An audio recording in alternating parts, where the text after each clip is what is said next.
O dia havia começado como tantos outros, imerso em uma rotina tranquila que beirava a monotonia. Eu estava na cozinha, o aroma do café fresco se misturando com o cheiro das minhas roseiras entrando pela janela aberta. A luz do sol da tarde pintava listras douradas no chão de madeira, e por um momento, o mundo parecia perfeitamente em ordem. Foi nesse estado de paz doméstica que decidi ligar para meu filho Rick. Fazia alguns dias que não nos falávamos, e meu coração de mãe, sempre ansioso por uma conexão, sentia falta de sua voz. A desculpa era o casamento. Eles haviam mencionado que seria em breve, e eu queria saber se já tinham uma data, se precisavam de ajuda com os últimos preparativos. O telefone chamou 2 vezes antes de ser atendido. Alô? A voz não era de Rick, mas a de Samantha, minha nora. Havia um tom cortante em sua saudação, uma impaciência mal disfarçada. Samantha, querida, sou eu, Isabela. Como você está? Só ligando para ver como estão as coisas. E para perguntar se vocês já decidiram a data do grande dia, eu disse, meu tom carregado da mais genuína animação. Houve uma pausa do outro lado da linha, um silêncio carregado de algo que eu não consegui decifrar. Então a voz dela voltou, e cada sílaba era uma lasca de gelo. A Isabela, ela disse, e eu podia quase visualizar o sorriso frio e triunfante em seus lábios. Nós já nos casamos. Foi ontem. Foi uma cerimônia bem pequena, sabe? Convidamos apenas as pessoas especiais. As palavras flutuaram no ar por um instante antes de caírem sobre mim como uma avalanche. Pessoas especiais. A frase ecoou no silêncio da minha cozinha, ricocheteando nas paredes e se alojando no meu peito como um estilhaço. Meu cérebro se recusava a processar. Pessoas especiais. E eu, que por 3 anos ininterruptos, agi como a rede de segurança, o banco pessoal, a provedora silenciosa do conforto deles. Eu, que paguei, mês após mês, os $700 de aluguel para que tivessem um teto sobre suas cabeças. Eu, que caminhei por lojas de móveis, escolhendo com carinho cada peça para transformar o apartamento vazio deles em um lar, da mesa de jantar à cama onde dormiam.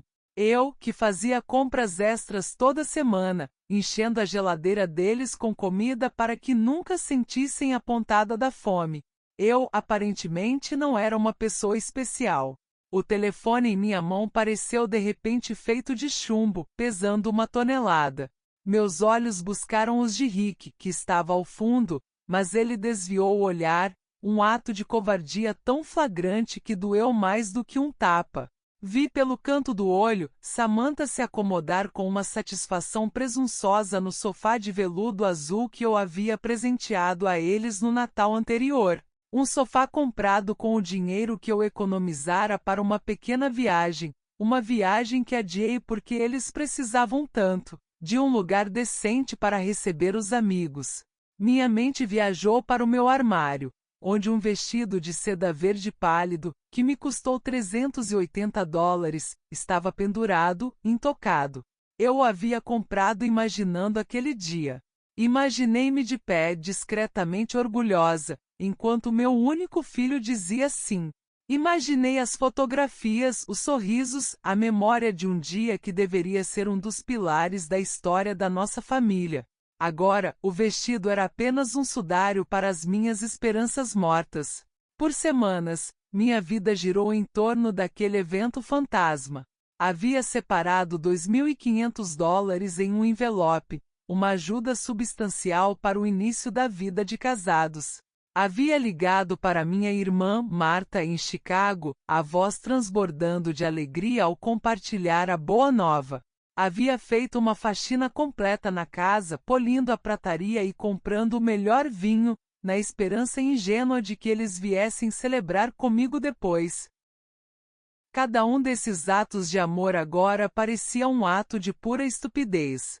Tudo, cada gesto, cada sacrifício, foi reduzido a nada por aquelas 4 palavras envenenadas. Apenas pessoas especiais. Rick finalmente se moveu, tomando o telefone da mão de Samantha. Sua voz era mecânica, desprovida de emoção, como se ele estivesse lendo um roteiro. Mãe, foi uma coisa íntima, sabe? Muito pequena. Só nós dois e as testemunhas. Uma mentira. Uma mentira tão transparente que era um insulto à minha inteligência. Horas depois, com o coração em pedaços, minha curiosidade mórbida me levou às redes sociais.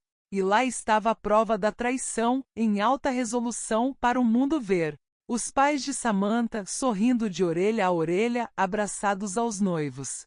Seus irmãos erguendo taças de champanhe em um brinde animado. Dezenas de amigos, todos rindo e celebrando. E Samantha, a noiva radiante, usando um lindo vestido branco que eu ajudei a financiar com os $800 que lhe dei no mês passado para despesas pessoais urgentes. Vi o bolo de 3 andares, a decoração elegante, a festa inteira da qual fui intencionalmente banida. Eu vi tudo que eles fizeram questão que eu não visse. A semana que se seguiu foi um borrão de dor silenciosa. Passei os dias em um estado de torpor, o peso da humilhação se acomodando em meus ossos. E então, exatamente 7 dias depois, o telefone tocou. Era Samantha. Sua voz era irreconhecível. A mulher confiante e fria havia desaparecido, dando lugar a uma pessoa que soava desesperada, quase chorosa. Isabela, o aluguel está atrasado, disse ela, sem rodeios. O proprietário está nos pressionando muito. Ele disse que se não pagarmos esta semana, ele nos despejará. Você se esqueceu de fazer a transferência. A voz dela tremia, carregada de um pânico que em qualquer outra ocasião teria ativado meu instinto materno de proteção. Mas desta vez algo estava diferente. Fiquei em silêncio, e nesse silêncio, revi um filme de 3 anos de servidão voluntária. Lembrei-me das inúmeras vezes que saí correndo no meio de um compromisso para ir ao banco. Lembrei-me de cancelar consultas médicas minhas para usar o dinheiro em uma emergência deles. Lembrei-me de comer sopa por uma semana para que eles pudessem jantar em restaurantes da moda. E agora, depois de me descartarem como lixo no momento mais significativo de suas vidas, eles tinham a audácia de me cobrar como se eu fosse uma funcionária inadimplente. Uma calma glacial tomou conta de mim. A mulher que tremia de mágoa havia desaparecido. Samantha, eu disse, minha voz soando estranhamente firme e clara. Eu não te avisei que só ajudo pessoas especiais? O silêncio do outro lado da linha foi a explosão mais alta que já ouvi. Pude ouvir sua respiração suspensa, o choque reverberando através da distância. Pela primeira vez em nossa relação, não era eu quem estava sem palavras. Não era eu quem tremia. Isabela, eu não entendo, ela gaguejou, a voz um fiapo. Nós sempre fomos especiais para você. Você é como uma segunda mãe para mim. Mentiras. Tudo mentira. As palavras eram ocas, uma casca vazia, ditas com a mesma voz adocicada que ela usava para me manipular e extrair dinheiro para o vestido, para a lua de mel, para as alianças de um casamento do qual fui excluída. Por anos, vivi pisando em ovos, medindo cada palavra, pesando cada gesto, oferecendo presentes como oferendas na esperança de receber um pingo de afeto genuíno. Fui a mãe e a sogra perfeitas, a provedora silenciosa que nunca protestou, que nunca exigiu nada em troca, que se contentava em ser invisível, desde que eles estivessem felizes. Mas aquela frase, apenas pessoas especiais, foi a chave que destrancou uma porta há muito tempo selada dentro de mim. Depois que desliguei, a represa se rompeu. Sentei-me na beirada da minha cama e chorei. Mas não eram as lágrimas mansas da tristeza. Eram soluços violentos de raiva, de anos de frustração contida, de uma humilhação que eu finalmente me permitia sentir em sua totalidade. Chorei por cada vez que me senti um fardo. Chorei por cada vez que minha presença foi tolerada, mas nunca celebrada. Chorei por perceber que, para eles, meu único valor estava no meu dinheiro. Chorei pela mãe tola que fui, que se anulou na tentativa de ser indispensável para pessoas que a consideravam totalmente dispensável. O sol da manhã seguinte me encontrou transformada. A dor ainda estava lá, mas agora tinha uma companheira, uma frieza determinada. Olhei meu reflexo no espelho do banheiro. Os mesmos olhos cansados, sim, mas havia algo novo neles, uma dureza, uma centelha de aço que anos de submissão haviam tentado apagar. Fiz meu café, um ritual de mais de 40 anos. Mas desta vez não houve o impulso de ligar para Rick. Não houve a ansiedade de verificar o telefone em busca de um pedido de desculpas que eu sabia que nunca viria. Naquele dia, pela primeira vez em muito, muito tempo, a primeira pessoa na minha lista de prioridades era eu mesma. Sentei-me à mesa da cozinha, o mesmo lugar que fora palco de tantos planos e sacrifícios por eles. Mas agora, seria o local do meu acerto de contas pessoal. Peguei meu talão de cheques, extratos bancários e uma calculadora. Eu precisava ver em preto e branco a dimensão exata da minha generosidade cega. Cada número era uma pequena punhalada. Aluguel mensal de $700 por 36 meses, $25.200. $25.200 para garantir que meu filho e a esposa dele tivessem um lugar bonito para morar, um lugar ao qual eu raramente era convidada. Comida e suprimentos, numa média conservadora de $300 por mês, $9.000. $9.000 em mantimentos, produtos de limpeza e contas que eles nunca se preocuparam em pagar. Presentes de aniversário, Natal e datas especiais, pelo menos $4.000. Emergências médicas de Samantha, $1.200. O empréstimo para o carro que eles juraram que iriam me pagar de volta, $3.000. O conserto do ar-condicionado no auge do verão, $500. Os móveis da sala para que eles pudessem receber bem os amigos, $1.800. A soma final na tela da calculadora me encarou como uma acusação, $44.700. $44.700. O dinheiro da herança do meu marido, que ele deixou com a instrução de que eu usasse para viver em paz e sem preocupações. O dinheiro da minha aposentadoria, fruto de décadas de trabalho honesto. Todo esse patrimônio, essa segurança foi pulverizado para sustentar o conforto de dois adultos perfeitamente capazes que, em troca, não conseguiam nem mesmo me oferecer a decência de um convite de casamento. O telefone tocou. O nome de Rick brilhou na tela. O velho reflexo de atender, a esperança tola de uma reconciliação, foi esmagado pela nova mulher que nascia em mim. Deixei tocar. 1, 2, 3 vezes. O silêncio que se seguiu foi uma pequena vitória. 10 minutos depois, o telefone tocou novamente. Samantha. Ignorei com um prazer frio.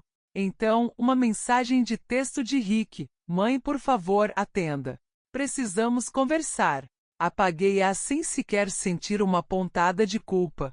À tarde, fiz algo revolucionário. Saí para um passeio sem outro propósito a não ser o próprio passeio. Passei pelo parque onde empurrei Rick no balanço, onde o ensinei a andar de bicicleta. Lembrei-me do menino doce de joelhos ralados que me abraçava e dizia que eu era a melhor mãe do mundo. Uma pergunta amarga se formou em minha mente. Quando ele deixou de me ver como sua mãe e passou a me ver como seu caixa eletrônico? Quando eu mesma permiti que essa transição acontecesse? Meu passeio me levou, quase que por instinto, à porta do meu banco. O gerente da agência, Sr. Paul, um homem gentil que processara todas as minhas transferências para eles, me viu pela janela e acenou. Ele foi a testemunha silenciosa do meu lento suicídio financeiro. Entrei e fui direto à sua sala. Sr. Paul, eu disse, minha voz calma e decidida, gostaria de cancelar, com efeito imediato, todas as transferências automáticas programadas da minha conta. Ele me olhou, a surpresa genuína em seu rosto. Tem certeza, Sra. Johnson? Aconteceu alguma coisa? Sua preocupação, a de um quase estranho, era um contraste doloroso com a indiferença do meu próprio filho. Aconteceu que eu finalmente abri os olhos, Sr. Paul, respondi. Quero cancelar tudo, e gostaria de saber quais medidas posso tomar para proteger minhas contas. Não quero que mais ninguém, além de mim, tenha acesso ao meu dinheiro. Enquanto o Sr. Paul, com uma eficiência discreta, processava minhas solicitações, meu celular na bolsa não parava de vibrar. Rick! Samantha! Rick de novo! Era como se eles tivessem um sensor, um alarme que disparava no momento em que a fonte de renda era cortada. Desliguei o aparelho completamente. Senhora Johnson, disse o Sr. Paul, entregando-me os documentos assinados. Perdoe-me a intromissão, mas eu a vi ser muito generosa com sua família por anos. Espero sinceramente que a senhora não esteja sendo pressionada a tomar estas decisões. Suas palavras quase me levaram às lágrimas. Não estou sendo pressionada, Sr. Paul. Pelo contrário. Finalmente parei de me pressionar. Saí do banco sentindo como se um peso de chumbo tivesse sido retirado dos meus ombros. Pela primeira vez em anos, eu era a única dona do meu destino financeiro. No caminho para casa, pensei em todas as renúncias, as viagens que não fiz, os jantares com amigos que recusei porque estava sempre de prontidão para uma emergência deles, os cursos de jardinagem que abandonei porque não podia gastar comigo mesma agora. Cada dólar economizado para mim era $1 que, na minha mente distorcida, eu estava tirando deles. Quando virei na minha rua, meu coração despencou. 3 carros estavam estacionados em frente à minha casa. O de Rick, o de Samantha e um sedã escuro que eu não reconhecia. Havia movimento lá dentro. Meu sangue gelou ao lembrar. Eles tinham chaves. Chaves que eu lhes dei em um momento de confiança cega, acreditando na ilusão de que um dia eles as usariam para cuidar de mim.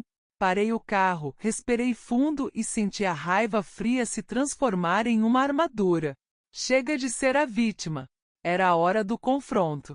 Abri a porta da minha própria casa e a cena que encontrei foi surreal. Rick estava sentado no sofá, a cabeça enterrada nas mãos, a imagem da derrota. Samantha andava de um lado para o outro, como um animal enjaulado, emanando uma energia frenética. E um homem mais velho, de terno cinza e ar presunçoso, estava debruçado sobre a minha mesa de jantar, folheando meus extratos bancários, meus documentos pessoais, como se tivesse todo o direito do mundo. O que está acontecendo aqui? Minha voz soou, não como um questionamento assustado, mas como uma ordem. Os 3 se viraram para mim, seus rostos uma mistura de choque e irritação, como se eu fosse a intrusa. Samantha foi a primeira a se recuperar. Isabela, graças a Deus. Precisamos conversar. Este é o Sr. Smith, do escritório de advocacia que consultamos sobre a sua situação. Minha situação? Repeti, arqueando uma sobrancelha. Não tenho nenhuma situação. Eu estou perfeitamente bem. Rick finalmente ergueu o rosto, e seus olhos, que um dia foram cheios de inocência, agora eram poças de pânico financeiro. Mãe, nós fomos ao banco. Eles disseram que você cancelou tudo. O Sr. Paul disse que você bloqueou nosso acesso. Não entendemos por que você fez isso. O Sr. Smith aproximou-se, estendendo uma mão que ignorei. Seu sorriso era oleoso, profissionalmente falso. Senhora Johnson, sou advogado de direito de família. Seus filhos estão profundamente preocupados com seu bem-estar mental e me solicitaram para avaliar a situação. Passei por ele, fui até a mesa e recolhi meus papéis de suas mãos. Estes são meus documentos particulares. O senhor não tem absolutamente nenhum direito de tocá-los sem meu consentimento. Mãe, interrompeu Rick com aquela voz paternalista que ele vinha aperfeiçoando. Estamos preocupados. Seu comportamento está muito estranho. Você nos corta financeiramente e não atende o telefone. Achamos que você precisa de ajuda profissional. Samantha tentou um último recurso. aproximando-se para pegar minha mão com uma ternura de teatro. Isabela, querida, nós sabemos que você está sob muito estresse. A solidão, na sua idade, é normal ter episódios de confusão. A palavra confusão foi o estalo final. O plano dele se desenrolou em minha mente com uma clareza terrível. Não se tratava de ajuda. Tratava-se de controle. Eles queriam me declarar incompetente e senil para que pudessem legalmente tomar posse do meu dinheiro. A mesma mulher que me apunhalou com crueldade agora me infantilizava com falsa compaixão. Eu não estou confusa, afirmei, minha voz cortando o ar e silenciando a todos. Estou mais lúcida do que estive em toda a minha vida. E vocês três vão sair da minha casa. Agora. O Sr. Smith tentou intervir com seu tom razoável de advogado. Senhora Johnson, entendo que se sinta acuada, mas a lei permite que os filhos intervenham se acreditarem que a capacidade de um pai para tomar decisões financeiras está comprometida. Eles documentaram vários comportamentos preocupantes. Soltei uma risada, mas não havia humor nela. Era um som seco, amargo.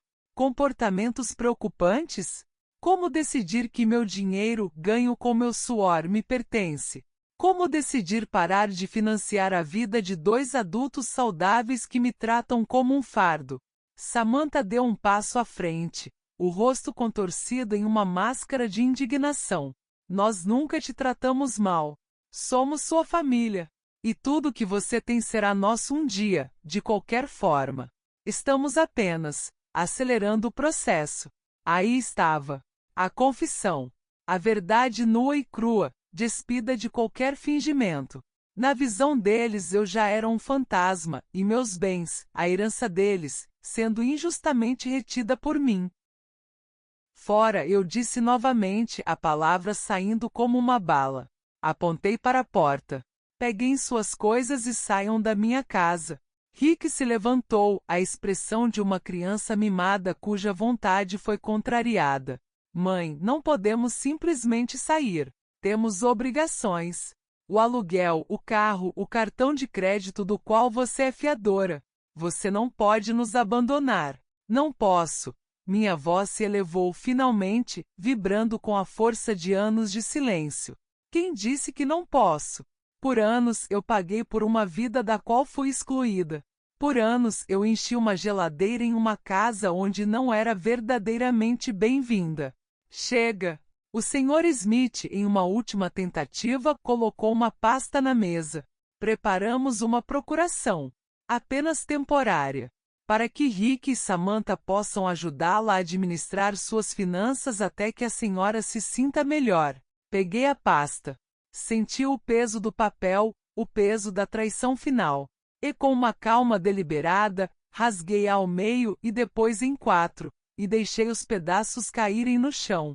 A única transição que vai acontecer aqui, eu disse, olhando nos olhos de cada um deles, é a de vocês para fora da minha propriedade. As lágrimas de Samantha agora eram de pura frustração. Você não pode fazer isso conosco. Nós contávamos com você. Contavam com o meu dinheiro, corrigi. E agora que a fonte secou, eu magicamente me torno uma velha senil que precisa de tutela. Que conveniente! Rick tentou um último apelo, a voz subitamente suave, falsamente arrependida. Mãe, nós erramos. O casamento foi um mal-entendido. Podemos consertar, se você voltar a ser razoável. A palavra razoável quase me fez engasgar. Razoável? Para você ser razoável é eu continuar assinando cheques enquanto vocês me tratam como uma idiota? É eu fingir que meu coração não foi estraçalhado? Não, Rick. Ser razoável, para mim, agora é isso. O Sr. Smith, percebendo que a batalha estava perdida, começou a guardar seus papéis. Isto não acabou, Sra. Johnson, ele advertiu. Seus filhos têm opções legais. Eles caminharam até a porta, a dignidade ferida de quem não está acostumado a ouvir um não. Antes de sair, Rick se virou, seu rosto uma mistura de raiva e autocomiseração. Isso vai acabar muito mal para você, mãe. você vai acabar sozinha. E quando precisar de alguém para cuidar de você, não haverá ninguém. Olhei para o homem que meu filho havia se tornado, e uma tristeza profunda, mas límpida me invadiu. Ri que eu disse, minha voz suave, mas inquebrável. Eu já estou sozinha. A diferença é que, a partir de hoje, é por minha escolha, não por sua negligência. Fechei a porta atrás deles. O clique da fechadura foi o som mais definitivo que já ouvi. Fiquei ali no silêncio ensurdecedor da minha sala, não como uma vítima, mas como a rainha do meu próprio castelo, cujos portões haviam acabado de se fechar para os bárbaros. A guerra havia começado, mas a primeira batalha eu havia vencido. As palavras do Sr. Smith, se suas decisões forem julgadas irracionais, o juiz pode determinar que você precisa de tutela, não foram apenas uma ameaça. Foram um golpe de martelo que estilhaçou a fina camada de compostura que eu havia construído. Naquele instante, a situação deixou de ser um drama familiar doloroso e se transformou em uma ameaça existencial. Eles não queriam apenas o meu dinheiro. Eles queriam a minha autonomia, a minha identidade, o meu direito de existir como um ser humano completo e capaz. Queriam me apagar legalmente, me transformar em uma casca vazia, uma incapaz, cujos bens poderiam ser pilhados à luz do dia. Olhei para o advogado, um homem que vendia sua integridade para servir à ganância de outros, e uma força que eu não sabia possuir subiu da boca do meu estômago. Minha voz, quando saiu, não tremeu. Era fria, precisa e afiada como uma lâmina de bisturi. Sr. Smith, comecei, fixando meu olhar no dele, forçando-o a me encarar. Sugiro que antes de proferir ameaças veladas na minha casa, o senhor faça uma pesquisa mais aprofundada. Ameaçar uma mulher de 71 anos pode parecer um alvo fácil, mas o senhor está diante de alguém que administrou suas finanças com uma precisão impecável por mais de 40 anos.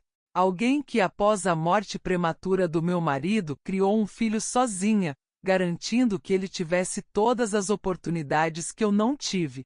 Alguém que equilibrou a administração de um lar e um trabalho de tempo integral com honra até o dia da minha aposentadoria. E mais pertinentemente, alguém que até a semana passada sustentava financeiramente 2 adultos perfeitamente saudáveis e capazes que agora alegam que ela é mentalmente instável. Se o senhor pretende levar isso a um tribunal, sugiro que prepare um argumento muito melhor. O choro de Samantha cessou abruptamente. As lágrimas de crocodilo secaram, e em seu lugar surgiu uma frieza que finalmente revelou seu verdadeiro caráter. O rosto dela era uma máscara de ódio puro. Isso não vai ficar assim, Isabela. Nós temos direitos. E temos advogados.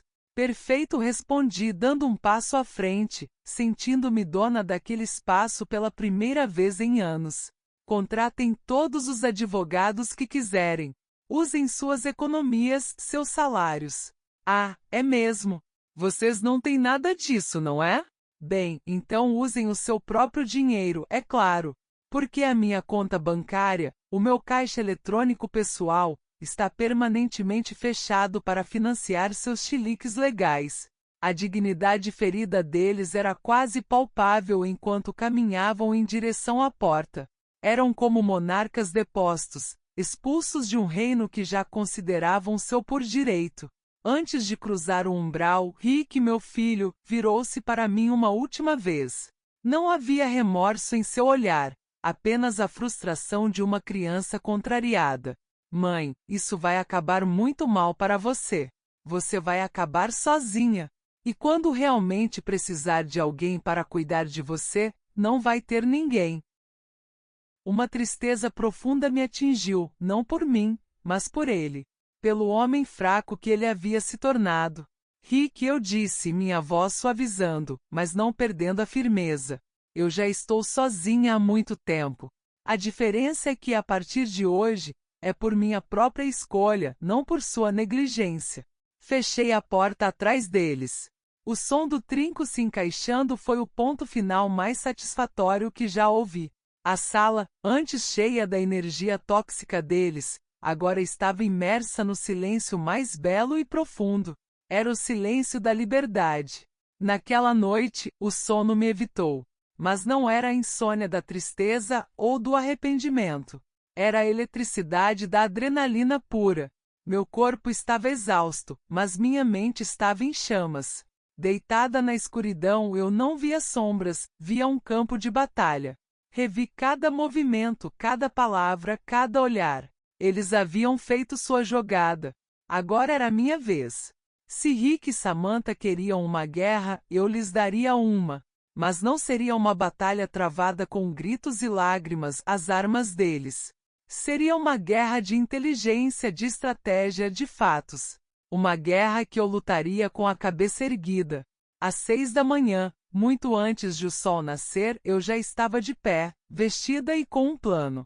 Minha primeira parada. O escritório do Sr. David, o advogado que cuidou do inventário de Robert anos atrás. Ele não era um tubarão agressivo como o Sr. Smith. O Sr. David era um carvalho, sólido, enraizado e inabalável, com uma reputação impecável de proteger ferozmente os direitos dos mais vulneráveis. Ao entrar em seu escritório, senti uma onda de alívio. Contei-lhe tudo, a voz firme, apresentando os fatos de forma cronológica, como se estivesse relatando um caso, não a implosão da minha própria vida. Ele ouviu pacientemente, seus olhos nunca deixando os meus, transmitindo uma empatia que era ao mesmo tempo profissional e profundamente humana. Quando terminei, ele juntou as mãos sobre a mesa. Senhora Johnson, Isabella, o que seus filhos fizeram ontem não foi apenas cruel, foi ilegal. O que a senhora descreveu é um caso clássico de abuso financeiro de idosos, e sim, é um crime federal. A invasão de sua casa e a manipulação de seus documentos são violações graves. A tentativa de coação para obter uma procuração é a cereja do bolo. Suas palavras foram a validação que minha alma precisava. Acalmaram-me, pois confirmaram que minha reação não era exagerada. E preocuparam-me, pois sublinharam a gravidade e a malícia das ações deles. Temos que ser metódicos, continuou o Sr. David, já pegando um bloco de notas. A arma mais poderosa que temos contra a manipulação emocional é a documentação factual. Vamos compilar cada transferência, cada presente, cada pedido de dinheiro. Vamos construir uma fortaleza de evidências. E, crucialmente, vamos alterar seu testamento e suas diretivas antecipadas de vontade imediatamente. Vamos garantir que, legalmente, eles não tenham poder sobre você nem em vida nem depois. Passamos as 3 horas seguintes mergulhados em papelada. Quando mostrei a ele o total que havia calculado, ele não assobiou.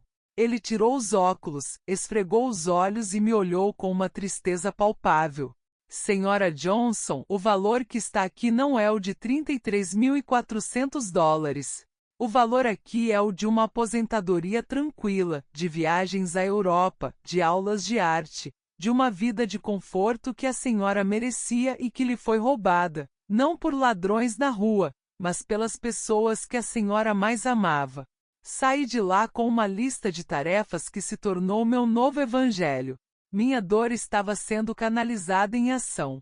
Minha primeira parada foi a loja de ferragens. O Sr. Summer, o proprietário, me viu entrar e seu rosto se abriu em um sorriso familiar. Senhora Johnson, que prazer! Outra emergência de encanamento para o seu filho? Sua pergunta era inocente, mas para mim, soou como um lembrete de quem eu costumava ser. Não, Sr. Summer, respondi, minha voz clara. Desta vez a emergência é para minha própria casa. Preciso trocar todas as fechaduras, e quero as de mais alta qualidade que o senhor tiver. A surpresa em seus olhos foi sutil, mas ele não fez perguntas. Enquanto ele me mostrava as opções, seu filho, Ethan, um jovem inteligente que instalava sistemas de segurança, entrou na loja. A providência divina em ação. Ethan, chamei, excelente. Também preciso que você instale um sistema completo de câmeras de vigilância em minha propriedade. discreto, mas abrangente. O preço não é um problema. Enquanto eles organizavam a instalação para o dia seguinte, recebi uma ligação de um número que não reconheci. Era Samantha. Ela já estava usando táticas de guerrilha. Isabela, é a Samantha. Por favor, não desligue, sua voz era um mel pegajoso de falsidade. Precisamos conversar como adultos. O que aconteceu ontem foi um erro. Rick e eu queremos compensar você. Que tal um jantar especial para celebrar o casamento, só nós três? Na sua casa. Podemos cozinhar juntas como antigamente. A oferta era tão absurda, tão desconectada da realidade, que uma risada seca escapou dos meus lábios. Samantha, me diga uma coisa. Quanto exatamente vocês devem de aluguel? O silêncio do outro lado foi a confirmação. Bem, são 2 meses. $1.000, ela admitiu, a voz perdendo o brilho. Mas não é por isso que estou ligando. Nós realmente sentimos sua falta. Vocês sentem falta de mim ou do meu dinheiro? Perguntei, a pergunta direta como uma flecha. Ambos, ela disse, numa demonstração chocante de honestidade calculada. Não vou mentir, precisamos da sua ajuda. Mas nós te amamos. Você é importante. Se eu sou tão importante, por que fui banida do seu casamento? Por que a última vez que você me ligou apenas para saber como eu estava foi? Nunca. Samantha, por 3 anos fui tratada como um caixa eletrônico ambulante. Fui usada, ignorada e humilhada. Agora que a torneira fechou, você magicamente descobre o amor? Não seja ridícula. Isabela, por favor. Não há por favor, eu a cortei, a voz como aço. Você fez sua escolha quando decidiu que eu não era especial. Agora estou fazendo a minha. Desliguei e senti uma onda de poder. Cada não era um tijolo na muralha que eu estava construindo ao meu redor. Naquela tarde fiz algo por mim. Fui ao salão de Katia. Isabela, ela exclamou, me abraçando. Pensei que tivesse nos abandonado. Você está radiante. Apenas me lembrei que também mereço ser mimada, Katia. E por 3 horas eu me permiti ser cuidada, uma sensação que eu havia esquecido como era. A conversa leve, as risadas, a sensação de ser apenas Isabela, e não a mãe de Rick foi revigorante. Você está linda, disse Katia ao final. Mas mais do que isso, você parece livre. Aconteceu algo bom? Sim, Katia. Finalmente aprendi a dizer não. Ao chegar em casa, meu coração deu um salto. Havia um carro desconhecido parado na frente. Mas quando me aproximei, vi uma senhora de cabelos prateados sentada na minha varanda. Senhora Johnson, ela perguntou, levantando-se. Sou Rose Brooks, sua vizinha. Perdoe a intromissão, mas ouvi a gritaria ontem e fiquei preocupada. Sua preocupação genuína, de uma quase estranha, era um bálsamo. Convidei-a para entrar e, ao redor de uma xícara de chá, minha história jorrou. Rose ouviu, seus olhos gentis nunca se desviando dos meus.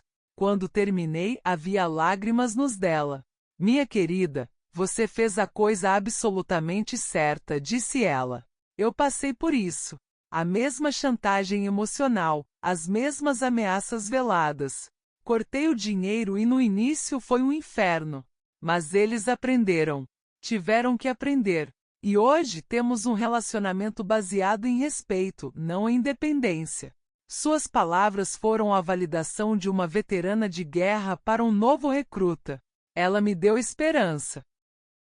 Naquela noite, pela primeira vez em anos, dormi profundamente sem me preocupar com o aluguel, a comida ou os caprichos deles. Minha mente finalmente estava em paz. No dia seguinte, a fortaleza foi concluída. As novas fechaduras e câmeras me deram uma sensação de segurança que o dinheiro nunca comprou. Enquanto Ethan finalizava a instalação, decidi fazer uma ligação que partia meu coração. Para minha irmã Marta. Isabela, a surpresa em sua voz era evidente. Marta, sou eu. Preciso te dizer que finalmente caí em mim. Contei a ela a versão sem filtros, a verdade crua e feia. Quando terminei, a resposta dela foi um soco e um abraço ao mesmo tempo. Irmã, já era a hora. Doía tanto te ouvir se gabar de quanto dinheiro dava a eles, como se estivesse comprando seu valor. Eu queria te dizer, Rick nunca falava de você com amor. Era sempre transacional. Mamãe pagou isso, mamãe comprou aquilo. Era como se você fosse um serviço, não uma pessoa. A dor daquelas palavras foi aguda. E Samantha, continuou Marta hesitando. Ela sempre falava de você no futuro. Quando a casa da Isabela for nossa, quando herdarmos. Era como se estivessem apenas esperando você morrer. A revelação me deixou sem ar. Não era apenas ingratidão. Era macabro. Eles não me viam como um recurso. Viam-me como um obstáculo mortal entre eles e o que consideravam ser deles por direito. Mais tarde, Rose apareceu com uma caneca de café. Pensei que precisasse de companhia. Sentamos em silêncio por um tempo. Sabe, disse ela, eles usam as mesmas frases. Você é como uma segunda mãe, somos especiais para você. É como se todos lessem o mesmo manual de manipulação emocional. Existe um manual? Perguntei, com um humor sombrio. Não oficial, ela riu. Mas o capítulo 1 é sempre faça-a se sentir indispensável. O capítulo 2 é crie emergências financeiras constantes. E o capítulo 3 é, quando ela resistir, questione sua sanidade mental. Ponto. Era trágico, mas reconhecer o padrão me deu poder. Você se sentiu culpada? Perguntei a ela. Todos os dias nos primeiros meses ela admitiu. Mas então vi minha filha conseguir um emprego, aprender a fazer um orçamento. Vi-a se tornar uma adulta. E percebi que meu amor estava, na verdade, a incapacitando. Às vezes, o ato mais amoroso é dar um passo para trás. Naquela tarde, dirigi até o cemitério. O túmulo de Robert estava um pouco negligenciado. Senti uma pontada de culpa. Até isso eu havia sacrificado por eles. Sentei-me na grama. Ah, Robert, meu amor, sussurrei. Acho que me perdi completamente. Tentei tanto ser suficiente para o nosso menino que esqueci de ser suficiente para mim mesma. O dinheiro que você deixou para minha paz, eu o usei para comprar uma paz falsa para eles. Mas não mais. Eu prometo. Vou honrar sua memória vivendo a vida que você queria para mim, uma vida de dignidade. Limpei a lápide, troquei as flores e fiquei ali, sentindo a brisa em paz. Pela primeira vez, a solidão não parecia um vazio, mas um espaço. Um espaço para mim. A brisa suave que varreu o cemitério pareceu carregar um suspiro de meu falecido marido, Robert. Por um instante senti sua presença ao meu lado, uma força silenciosa me dando a aprovação que eu tanto precisava. Nosso filho Robert, sussurrei para a lápide de granito, ele se tornou um estranho para mim. Ou talvez a estranha tenha sido eu, que me recusei a ver a pessoa que ele sempre foi, escondida atrás da imagem do menino que eu amava. A esposa dele, bem, ela é exatamente o que parece ser. O dinheiro que você trabalhou tanto para me deixar para que eu tivesse paz, eu o gastei tentando comprar a felicidade deles, uma felicidade que nunca me incluiu. Mas isso acaba hoje, meu amor. Eu aprendi. Tarde, mas aprendi. Com um cuidado que há muito não dedicava a nada, limpei cada centímetro da lápide, arranquei as ervas daninhas e substituí as flores murchas por um buquê vibrante de lírios. Fiquei ali por mais de 1 hora, não em luto, mas em comunhão, simplesmente absorvendo a tranquilidade do lugar. Pela primeira vez em anos, não havia uma crise iminente me chamando para casa. Não havia a ansiedade de uma ligação pedindo dinheiro, de uma emergência fabricada. Havia apenas paz. A ironia foi cruel quando, ao virar na minha rua, a paz se estilhaçou. A cena era uma repetição sinistra. O carro de Rick e o de Samantha e mais 2 outros veículos desconhecidos, formando uma pequena frota de intimidação em frente à minha casa. Meu coração deu um salto de pânico, um reflexo condicionado, mas desta vez, a adrenalina que o acompanhou não era de medo, mas de preparação. As minhas novas câmeras, minhas sentinelas digitais, mostravam um grupo agitado na minha calçada. Rick, Samantha e duas pessoas que pareciam advogados ou algum tipo de oficial, todos gesticulando em direção à minha porta. Suas expressões uma mistura de impaciência e frustração. Não saí do carro. A antiga Isabela teria corrido até lá, ansiosa por apaziguar, por entender, por se desculpar por qualquer ofensa que eles tivessem inventado. A nova Isabela pegou o celular e descou o número do seu general. Senhor David, sou eu, Isabela. Eles estão aqui de novo. Na minha porta. Desta vez trouxeram reforços. A voz do Sr. David era a personificação da calma estratégica. Não saia do carro, Sra. Johnson. Permaneça exatamente onde está, com as portas trancadas. Estou a caminho e já estou acionando a polícia. Após nossa conversa, solicitei e obtive uma ordem de restrição temporária. Cada segundo que eles permanecem em sua propriedade é uma violação direta de uma ordem judicial. Os minutos que se seguiram foram os mais longos da minha vida.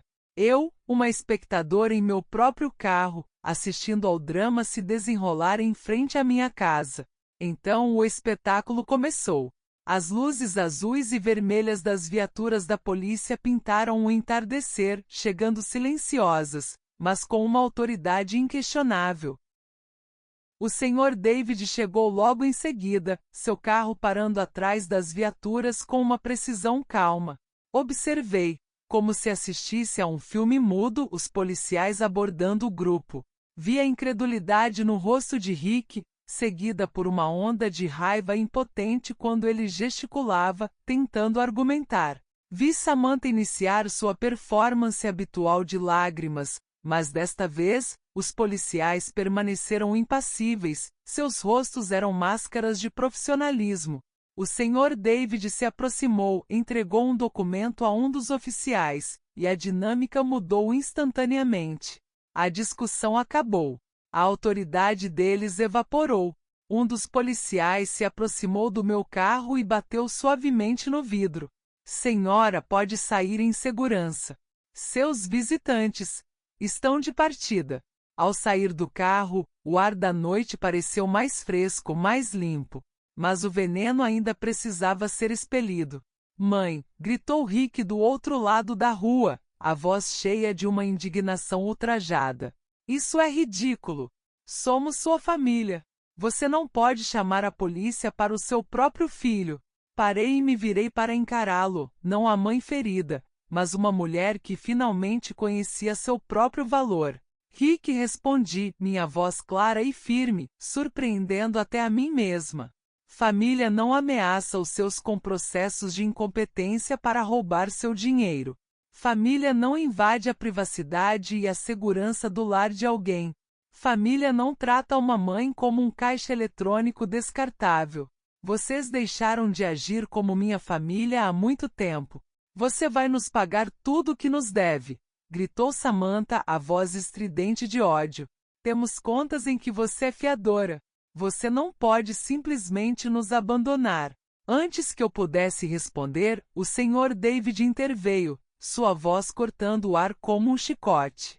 Senhora, ele disse, dirigindo-se a Samantha, mas falando alto para que todos ouvissem. Qualquer comunicação futura com minha cliente deverá ser feita exclusivamente através do meu escritório. E sugiro fortemente que consulte seu advogado antes de fazer ameaças de cobrança, pois minha cliente possui documentação completa de cada centavo que ela, voluntariamente e por bondade, lhes deu nos últimos 3 anos. Uma documentação que pintaria um quadro muito interessante em um tribunal. Eles se foram, os carros partindo com uma velocidade que traía sua humilhação. Observei-os desaparecer na escuridão, derrotados por enquanto, mas eu sabia com uma certeza fria que não era o fim. Era apenas o fim do começo. Mas, pela primeira vez em todo esse pesadelo, eu não me sentia uma vítima. Senti-me confiante. Eu tinha ajuda profissional. Tinha o apoio emocional de Rose. E o mais crucial, eu tinha a clareza inabalável do que era certo e do que era errado. Naquela noite, Rose insistiu que eu jantasse em sua casa. Ninguém deve ficar sozinho depois de uma batalha, disse ela. Em sua sala de jantar aconchegante, conheci sua filha, Sarah, uma mulher calorosa e inteligente que estava visitando. O que testemunhei naquela noite foi uma revelação. A maneira como mãe e filha conversavam com respeito mútuo e interesse genuíno. Elas riam, contavam histórias, perguntavam sobre a vida uma da outra. Em nenhum momento a conversa se desviou para dinheiro, para obrigações ou para queixas. Era uma dança de afeto e consideração. Eu sonhava em ter isso com Rick, confessei a Rose em voz baixa depois que Sarah se retirou. Rose colocou sua mão sobre a minha. E talvez um dia você tenha, Isabela. Mas o caminho para um relacionamento saudável às vezes passa por um deserto de consequências. Primeiro, ele precisa aprender que você é uma pessoa completa e digna de respeito, não apenas uma fonte de renda a ser explorada. Pela primeira vez em muito tempo, a esperança não parecia uma tolice. Os dias seguintes se instalaram em uma paz tensa, como a calmaria antes de uma tempestade. As minhas câmeras de vigilância, no entanto, contavam uma história diferente. Elas se tornaram meu diário de guerra. Quase todos os dias, o carro de Rick e Samantha passava lentamente pela minha rua. Às vezes eles estacionavam por alguns minutos na esquina, observando antes de partirem. Era uma tática de guerra psicológica, uma tentativa de me manter desequilibrada, de me lembrar que eles ainda estavam lá, à espreita. Seguindo o conselho do Sr. David, eu mantinha um registro meticuloso, data, hora, duração. A persistência deles é um presente para o nosso caso, ele me disse. Cada aparição não solicitada é mais um prego no caixão do argumento de que eles são filhos preocupados. A nova ofensiva veio em uma sexta-feira de manhã. Eu estava na minha cozinha, saboreando meu café e lendo o jornal, sentindo uma normalidade que eu não experimentava há anos. A campainha tocou. Na tela do meu sistema de segurança vi uma jovem bem vestida, com um sorriso profissional e uma pasta nas mãos. Não era uma vendedora. Sua postura exalava uma autoridade burocrática. Bom dia, senhora Isabella Johnson, ela disse quando abri a porta. Meu nome é senhora Schmidt, sou investigadora social do Escritório de Serviços para Idosos. Recebemos uma denúncia anônima expressando preocupação com sua segurança e bem-estar. Estou aqui para realizar uma verificação de rotina. Meu sangue gelou. Eles haviam escalado a guerra para um novo nível. Não eram mais advogados particulares. Agora eles estavam usando o poder do Estado, a autoridade do governo, para me atacar. Posso ver sua identificação, por favor? Pedi, minha voz surpreendentemente calma. Ela me mostrou um crachá oficial que parecia perfeitamente legítimo. Posso entrar e fazer algumas perguntas? Sabendo que uma recusa seria interpretada como culpa, eu a convidei para entrar. A senhora Schmidt sentou-se na beirada do meu sofá e abriu sua pasta. Senhora Johnson, a denúncia que recebemos alega mudanças significativas em seu comportamento financeiro, o corte abrupto de comunicação com familiares próximos, e sinais de paranoia, como a instalação de sistemas de segurança desnecessários. Também fomos informados de que a senhora se recusou a aceitar ajuda médica e legal oferecida por seus entes queridos. Cada palavra era uma bala de revólver, cuidadosamente escolhida do arsenal de Samantha. A narrativa era perfeita, a velha viúva solitária e confusa, caindo em paranoia e afastando a família que só queria ajudar. Com toda a dignidade que pude reunir, eu a interrompi. Senhorita Schmidt, agradeço sua preocupação e a do seu escritório. No entanto, antes de responder a qualquer pergunta, gostaria de exercer meu direito de ter meu advogado presente. Senhora, isto não é um interrogatório legal, é apenas uma conversa. uma verificação de bem-estar. Se a senhora não tem nada a esconder, não deveria haver problema. A frase, se você não tem nada a esconder, acendeu uma chama de fúria em mim. Era a lógica do tirano, do abusador. Minha privacidade e meus direitos legais não estão condicionados a eu ter ou não algo a esconder, respondi firme. Estou ligando para meu advogado. A senhora pode esperar aqui ou podemos reagendar, mas não direi mais uma palavra sem ele. O Sr. David chegou em menos de 20 minutos, sua presença imponente preenchendo a sala. Após verificar a identificação da Sra. Schmidt, sua expressão endureceu. Senhorita Schmidt, espero que a senhora tenha uma ordem judicial para esta visita, pois minha cliente está sob minha representação legal e qualquer investigação não autorizada, baseada em denúncias maliciosas, constitui assédio. A confiança da assistente social vacilou. Senhor, temos denúncias de familiares preocupados. Que família? Retrucou o Sr. David a voz cortante. A mesma família contra a qual temos uma ordem de restrição por invasão e assédio. A mesma família que tentou coagi-la a assinar uma procuração? A mesma família que por 3 anos viveu do dinheiro dela antes de excluí-la de um casamento e depois tentar declará-la incompetente? Ele abriu sua própria pasta sobre a mesa de centro. Aqui, senhorita Schmidt, está a documentação completa do abuso financeiro e emocional que minha cliente sofreu. Extratos bancários, e-mails, a ordem de restrição. Se há alguém aqui que precisa de uma investigação de bem-estar, certamente não é a senhora Johnson. A senhora Schmidt folheou os documentos, seu rosto passando de desconfiança para desconforto e finalmente para uma vergonha profissional. A narrativa que lhe fora vendida estava se desfazendo diante de seus olhos. Senhora Johnson, ela disse, finalmente pode me explicar por que parou o apoio financeiro? Porque percebi que estava financiando o meu próprio desrespeito, respondi. Percebi que para eles eu não era uma mãe, era um recurso. E escolhi não ser mais explorada. Mas não é sua responsabilidade. Minha responsabilidade era criar meu filho para ser um adulto independente. Eu a interrompi, indignada. Ele tem 35 anos. Financiar seus luxos não é minha responsabilidade. É uma escolha. E minha escolha agora é não. O Sr. David acrescentou golpe de misericórdia. Senhorita Schmidt, seu escritório consideraria normal um homem de 35 anos casado ser incapaz de pagar o próprio aluguel sem o auxílio de sua mãe aposentada de 71 anos? A assistente social não respondeu. Ela fez mais algumas perguntas protocolares sobre minhas finanças, minha saúde e minha vida social.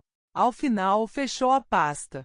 Senhora Johnson, com base nesta conversa e na documentação apresentada, está claro que não há indicação de que a senhora esteja em risco ou necessite de intervenção. Vou encerrar este caso e fazer uma anotação sobre a natureza questionável da denúncia. Depois que ela saiu, um silêncio pesado se instalou. Isabela, disse o Sr. David, eles estão ficando desesperados. Gastando um dinheiro que não têm. Isso não vai parar aqui. O que mais eles podem fazer? Perguntei, o medo voltando a se insinuar. O próximo passo lógico é o que eles ameaçaram desde o início. Um processo formal de incompetência. É caro, feio e difícil de ganhar. Mas eles estão encurralados. Vão tentar. O pensamento me aterrorizou. A possibilidade de um juiz, um estranho, me tirar o controle da minha própria vida, do meu próprio dinheiro. Naquela tarde, desabafei com Marta ao telefone. Sua resposta foi lúcida. Irmã, olhe para o que eles estão fazendo. Estão destruindo qualquer ponte, queimando qualquer possibilidade de reconciliação, gastando fortunas que não têm, tudo por dinheiro. Eles já te mostraram quem são. Acredite neles. Suas palavras foram libertadoras. Eu não precisava mais me sentir culpada. Eles haviam provado repetidamente que meu bem-estar não significava nada para eles. Naquela noite, Rose me trouxe uma surpresa: suas amigas do clube de jardinagem. Katia, a cabeleireira, Mila, Carmen e Emma, todas mulheres vibrantes, na faixa dos 70 e 80 anos. Nós somos o clube das sobreviventes, disse Rose rindo.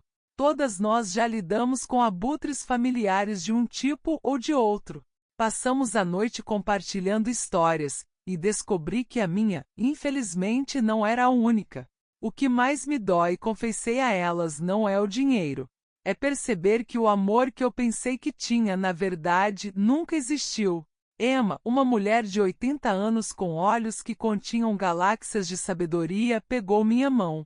Minha querida, disse ela, o amor verdadeiro nunca vem com uma fatura. Se você teve que pagar por ele, nunca foi amor. Foi uma transação. Você apenas financiou uma ilusão. Suas palavras me atingiram com a força de uma revelação. Naquela noite, sentada em meu jardim, sob um céu estrelado, senti uma paz profunda. A solidão que antes me assombrava agora parecia um espaço sagrado. Pela primeira vez, meu futuro era uma tela em branco, e somente eu, segurava os pincéis. Eu me estabeleci em uma rotina de autocuidado e redescoberta. As manhãs eram para meu jardim e meus livros. As tardes para a pintura, uma paixão há muito abandonada. As noites para jantares e conversas com minhas novas e preciosas amigas. Pensei que talvez a guerra tivesse acabado. Mas em uma quinta-feira de manhã, enquanto eu dava as primeiras pinceladas em uma tela de flores, o Sr. David apareceu na minha porta. Sua expressão era sombria. Isabela, precisamos conversar. Eles fizeram. Rick e Samantha entraram com um processo formal por incompetência mental no Tribunal de Família. Estão pedindo que um tutor legal seja designado para você. As palavras caíram sobre mim como pedras, tirando meu fôlego. Eu sabia que era uma possibilidade, mas a realidade era aterrorizante. Isso significa, eles podem conseguir, sussurrei. Se um juiz decidir a favor deles, sim. Rick seria nomeado seu tutor, com controle total sobre suas finanças, suas decisões médicas, sua vida. Sentei-me, o pincel caindo da minha mão. A traição final. Meu próprio filho, tentando me apagar legalmente para me roubar. Que evidências eles têm? Perguntei, a voz um fio. Eles fabricaram um caso, disse o Sr. David, abrindo sua pasta. Tem declarações de 3 testemunhas. Samantha, um vizinho chamado Sr. Peter, e seu farmacêutico, o Sr. René. Ele me mostrou os documentos. As mentiras eram diabólicas. Contas médicas falsas, acusações de acumular medicamentos, a recusa em ver um psiquiatra deles como prova de declínio mental. Minha autopreservação, torcida e apresentada como doença. O Sr. René? Não pode ser, murmurei. Preciso falar com ele. Fomos à farmácia. O Sr. René ficou pálido ao nos ver. Senhora Johnson, sua nora. Ela veio aqui chorando, disse que estava preocupada. Ela me fez assinar um papel para o seguro. Eu não sabia que era para um processo. Eu juro. A manipulação de Samantha era cruel e sem limites. Em seguida, confrontamos o Sr. Peter. Ele foi hostil desde o início. Sim, eu assinei. Essa mulher é louca. Instala câmeras, grita com a família na rua. O senhor sabe por que instalei as câmeras, Sr. Peter? Para me proteger da família que o senhor viu que invadiu minha casa. Ele zombou. É o que uma pessoa louca diria. Não havia como argumentar com o preconceito. A guerra não seria vencida com a verdade, mas com provas. E eles haviam fabricado as deles. Agora, nós tínhamos que provar a verdade. A batalha final estava marcada. As palavras do Sr. Peter, isso é o que uma pessoa louca diria, pairaram no ar entre nós, cruéis e definitivas. Percebi naquele momento a futilidade de tentar argumentar com um preconceito entrincheirado. A mente dele já estava decidida. Ele via o que queria ver, interpretando meus atos de autopreservação através de uma lente de malícia e desdém. Sua declaração não era um testemunho, era um julgamento pessoal, maliciosamente distorcido para servir à narrativa deles. Não havia como vencer aquela batalha específica com a razão. Naquela noite, o escritório do Sr. David se transformou em nosso quartel-general. A atmosfera era pesada, mas focada. O peso do processo iminente era palpável, mas a resignação havia dado lugar a uma estratégia afiada. Sentamo-nos sob a luz quente de um abajur, cercados por pilhas de documentos que contavam a história da minha vida e da minha luta. Isabela, a declaração do Sr. Peter é veneno, mas é um veneno fraco. É baseada em opinião, não em fatos, disse o Sr. David, sua calma me contagiando. Nossa prioridade agora é construir um pilar de verdade tão sólido que as mentiras deles simplesmente se desintegrem contra ele. Precisamos da nossa própria avaliação psiquiátrica. Tenho uma colega, a doutora Ellen Sofia. Ela é a melhor, uma especialista em capacidade mental forense, e sua integridade é inquestionável. Ela pode nos fornecer um laudo oficial que ateste sua total competência. O medo frio se alojou em meu peito. E se não for suficiente?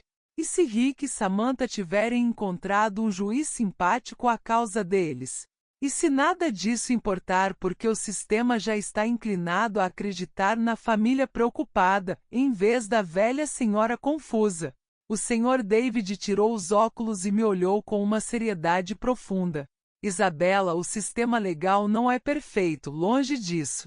Mas ele se baseia em evidências. Eles têm especulação e manipulação.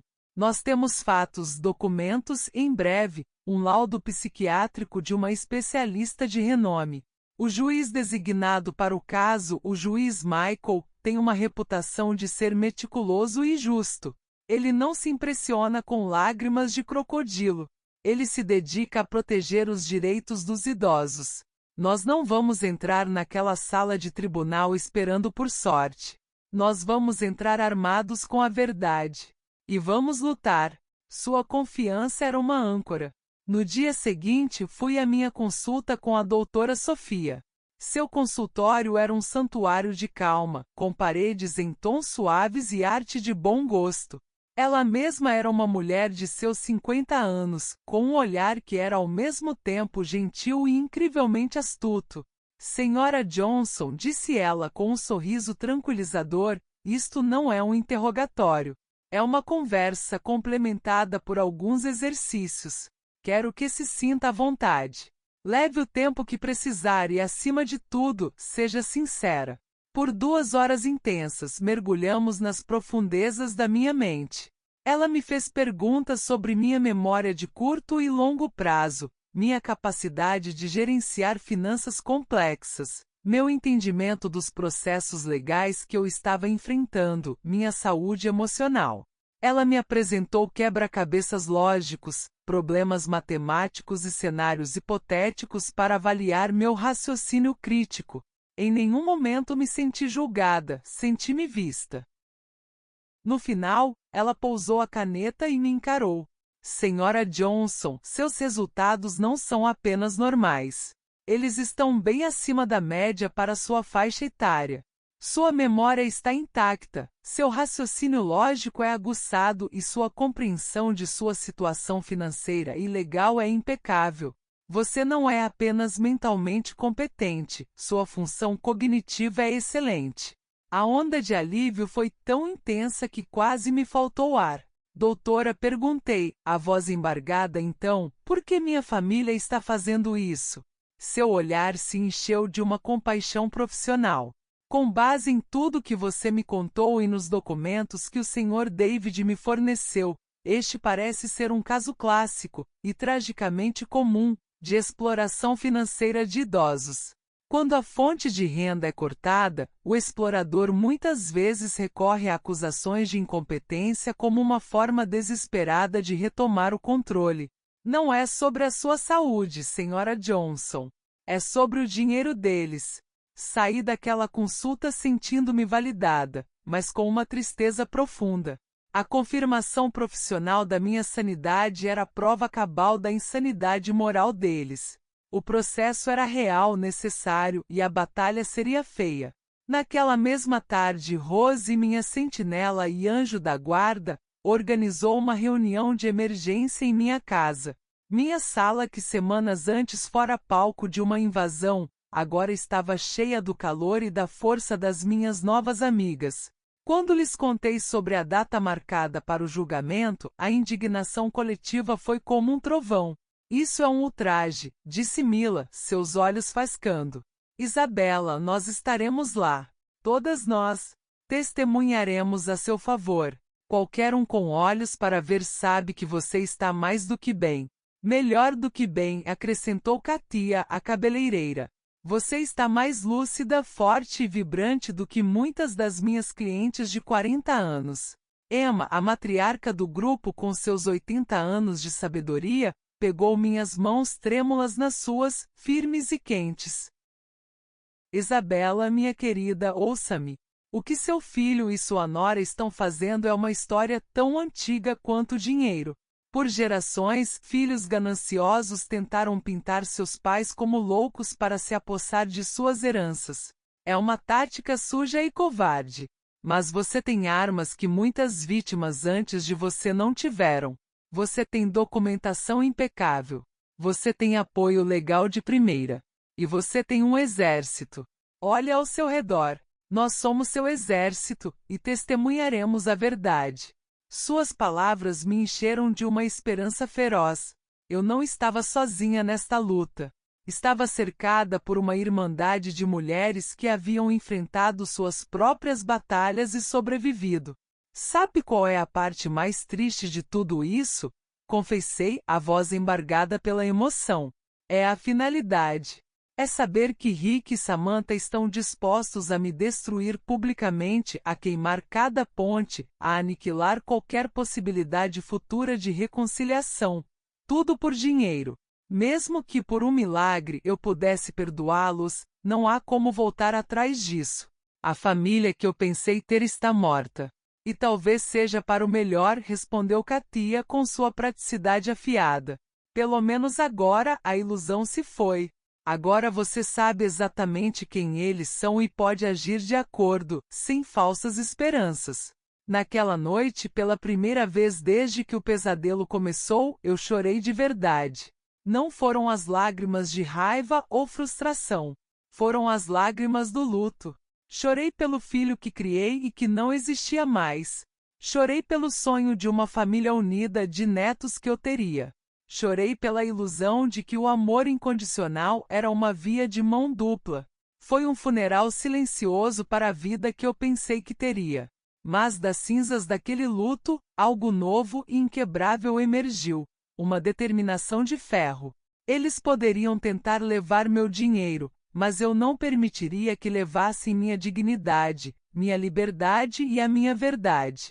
A guerra havia sido declarada oficialmente e eu, Isabella Johnson, estava pronta para lutar. O dia do julgamento chegou 3 semanas depois.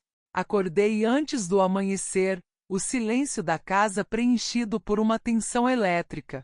Escolhi meu melhor terno preto, não como um sinal de luto, mas como uma armadura. Olhei para meu reflexo no espelho e vi uma mulher que eu mal reconhecia. As linhas de preocupação estavam lá, mas também havia uma força em meus olhos, uma determinação que eu nunca soube que possuía. Hoje não era apenas minha capacidade mental que estava em jogo. Era a minha honra, o meu nome, a minha história. O Sr. David chegou às 7 da manhã. Isabela, lembre-se, o ônus da prova é deles.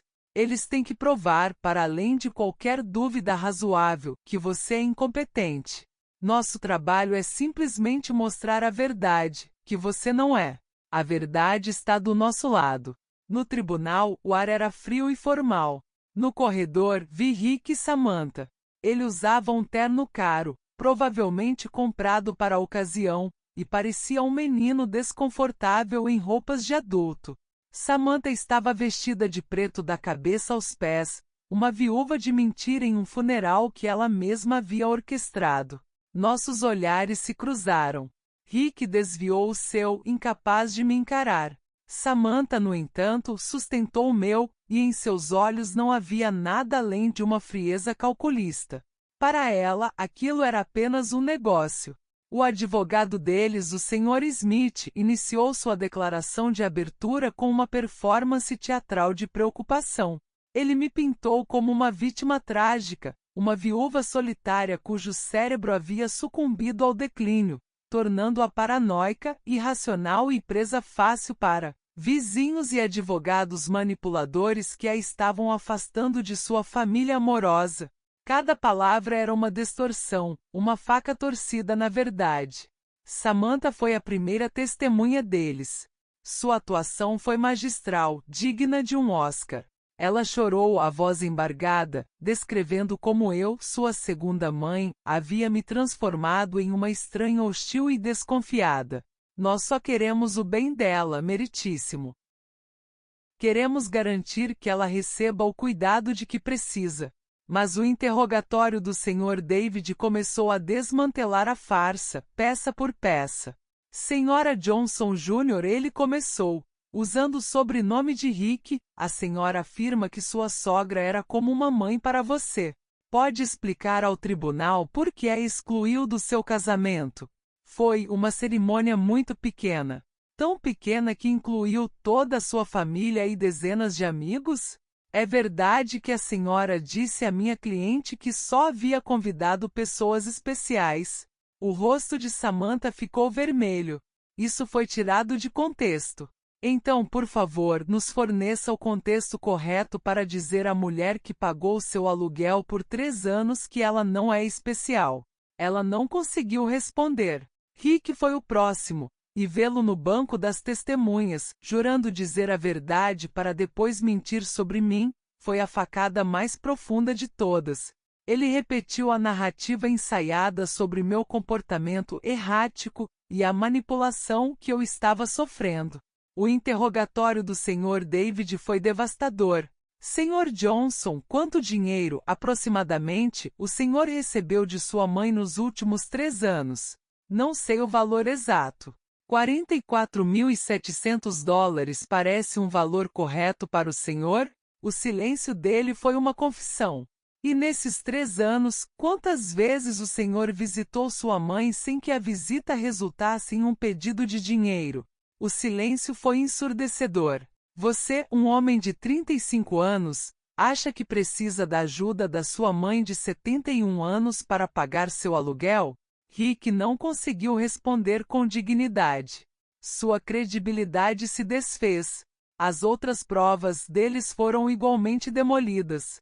O testemunho do Sr. Peter foi exposto como a opinião preconceituosa de um vizinho com quem eu mal falava. A teoria do psiquiatra deles, Dr. Laerte, foi completamente refutada pelo laudo detalhado e pelos testes apresentados pela doutora Sofia. Então foi a nossa vez. Meu exército subiu ao banco das testemunhas, um por um. O Sr. René, o farmacêutico, explicou nervosamente como foi enganado por Samantha. A doutora Sofia apresentou sua avaliação, descrevendo minha mente como excepcionalmente aguda. Meus amigos Rose, Katia, Mila e Emma, cada uma pintou um retrato vívido da mulher que eu era.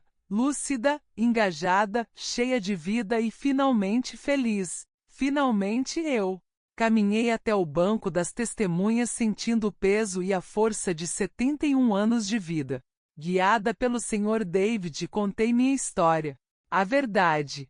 Os $44.700, a humilhação do casamento, a invasão, as ameaças. Senhora Johnson, perguntou o Sr. David ao final. Por que a senhora decidiu parar o apoio financeiro? Olhei para o juiz, depois brevemente para meu filho. Porque eu finalmente entendi que o que eu tinha com eles não era amor, disse eu, a voz clara e forte. Era uma transação comercial disfarçada de relacionamento familiar. Meu dinheiro era bem-vindo, mas eu, como pessoa, não era. E eu decidi que não queria mais participar desse negócio. A senhora se arrepende de sua decisão? A única coisa da qual me arrependo é de ter demorado tanto para tomá-la. Nas alegações finais, o advogado deles insistiu na narrativa da manipulação. A refutação do Sr. David foi demolidora. Meritíssimo. O que vimos aqui não é o caso de uma idosa incompetente. É o caso de uma mulher incrivelmente competente que encontrou a força para se libertar de anos de abuso. Os autores não apresentaram uma única prova médica credível de incompetência. O que eles apresentaram foi a frustração de terem sua fonte de renda cortada. Este processo não é sobre proteger Isabella Johnson, é sobre puni-la por sua liberdade. O juiz Michael retirou-se para deliberar. As 2 horas seguintes foram uma eternidade suspensa no tempo. Quando ele retornou, sua expressão era séria. Após revisar todas as evidências apresentadas, ele começou: é óbvio para este tribunal que a senhora Isabella Johnson está em plena posse de suas faculdades mentais. Avaliações psiquiátricas profissionais confirmam sua competência cognitiva. Suas decisões financeiras, por mais dolorosas que sejam para sua família, são completamente racionais e estão dentro de seus direitos. Meu coração começou a bater mais rápido. Além disso, continuou o juiz, seu olhar se fixando em Rick e Samantha, a evidência sugere fortemente que este processo foi motivado por interesse financeiro, e não por preocupação genuína. O tribunal nega completamente o pedido de tutela. Eu havia vencido. Uma onda de alívio tão poderosa me percorreu que tive que me segurar na cadeira. Eu não venci apenas um processo. Eu venci por receber de volta a minha vida, a minha dignidade, o meu futuro. Ao sairmos do tribunal, vi Rick e Samantha discutindo acaloradamente com o advogado. Samantha me lançou um último olhar de puro ódio. Rick me olhou, e por uma fração de segundo, vi uma rachadura em sua fachada, um vislumbre de algo que poderia ser arrependimento. Mas era tarde demais. O que eles haviam quebrado não podia ser consertado. Naquela noite, a celebração em minha casa foi barulhenta e alegre. Brindamos a justiça, a amizade e a liberdade. Isabella, disse Emma, erguendo sua taça, hoje, você não ganhou apenas um julgamento. Você reconquistou sua alma. Ela estava certa. Nos meses que se seguiram, vendi a casa que guardava tantas memórias boas e ruins, e me mudei para um apartamento ensolarado com uma varanda cheia de flores. Doei uma parte significativa do meu dinheiro para uma fundação que oferece assistência jurídica a idosos em situação de abuso. Com o resto, comecei a viver. Viajei pela Itália, voltei para minhas aulas de pintura, juntei-me a um grupo de voluntários. Nunca mais ouvi falar de Rick e Samantha. Soube por terceiros que eles tiveram que se mudar para um apartamento minúsculo e que Samantha, pela primeira vez na vida, teve que arrumar um emprego. Talvez a adversidade finalmente lhes ensinasse o que minha generosidade jamais conseguiu: o valor do trabalho e da independência. Algumas noites, sentada na minha varanda, olhando as estrelas, penso na mulher que eu era. Medrosa, manipulada, acreditando que precisava pagar para ser amada. Aquela mulher está morta. E em seu lugar, nasceu alguém que finalmente entendeu a verdade fundamental. O amor verdadeiro nunca tem um preço e a liberdade, uma vez conquistada, é a posse mais valiosa de todas. Meu nome é Isabella. Tenho 72 anos. E a pessoa mais importante que aprendi a amar e proteger finalmente sou eu mesma. Naquela noite, a celebração em minha casa foi barulhenta e alegre. Brindamos a justiça, a amizade e a liberdade. Isabella, disse Emma, erguendo sua taça, hoje, você não ganhou apenas um julgamento. Você reconquistou sua alma. Ela estava certa. Nos meses que se seguiram, vendi a casa que guardava tantas memórias boas e ruins, e me mudei para um apartamento ensolarado com uma varanda cheia de flores. Doei uma parte significativa do meu dinheiro para uma fundação que oferece assistência jurídica a idosos em situação de abuso, transformando minha dor em um escudo para outros. Com o resto, comecei a viver de verdade. Viajei pela Itália, maravilhando-me com uma arte que só conhecia por livros. Voltei para minhas aulas de pintura, não como um hobby, mas como uma paixão. Juntei-me a um grupo de voluntários, encontrando propósito em ajudar os outros. Nunca mais ouvi falar de Rick e Samantha. Soube por terceiros que a vida os forçou a encarar a realidade. Tiveram que se mudar para um apartamento minúsculo nos subúrbios e que Samantha, pela primeira vez em sua vida adulta, teve que procurar um emprego.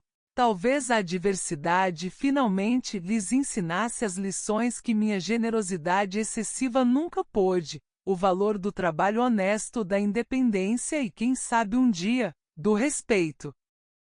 Algumas noites, sentada na minha varanda com uma taça de vinho na mão, olhando as estrelas, penso na mulher que eu era. Medrosa, manipulada, acreditando que precisava comprar seu lugar no coração da própria família. Aquela mulher está morta e enterrada, junto com as ilusões que a mantinham prisioneira. E em seu lugar, nasceu alguém que finalmente entendeu a verdade mais fundamental de todas: o amor verdadeiro nunca vem com um preço, e a liberdade, uma vez que você luta por ela, é a posse mais valiosa e inegociável que existe. Meu nome é Isabela. Tenho 72 anos. E a pessoa mais importante que aprendi a amar e proteger finalmente sou eu mesma. E você que acompanhou minha jornada até aqui, o que faria em meu lugar? Acredita que o perdão é possível após uma traição tão profunda? Ou a sabedoria que acumulamos com os anos nos ensina, acima de tudo, a proteger nossa própria paz? Adoraria ler sua opinião e seus conselhos nos comentários abaixo. Cada vida é uma história, e acredito que compartilhar nossas experiências é a mais bela forma de aprendizado e apoio mútuo. Se relatos de resiliência e superação como o meu tocam seu coração, por favor, considere curtir e compartilhar esta história. Sua interação ajuda outras pessoas a encontrarem força em suas próprias batalhas. Com meus mais sinceros agradecimentos, e até a próxima história.